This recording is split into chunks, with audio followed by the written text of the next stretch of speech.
Let's summarize what we have learned so far.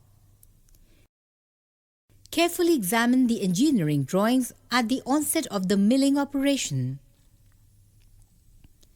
Keep in mind the dimensions and critical tolerances. Select the correct raw material. Keep the vernier caliper handy. Set aside the required cutter and the reference steel rod. Clean and mount the vise on the machine bed.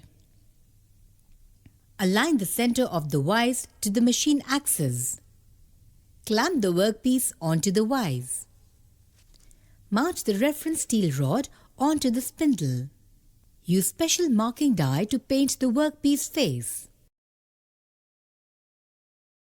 Bring the workpiece in contact with the steel rod, slightly etching the workpiece face. Reset the X and Y axis dial to 0. Swap the steel rod with an end mill cutter.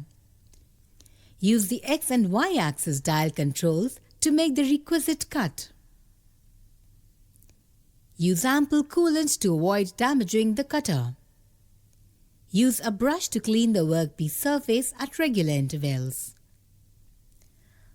Measure the slot dimensions using the internal jaws of the vernier caliper.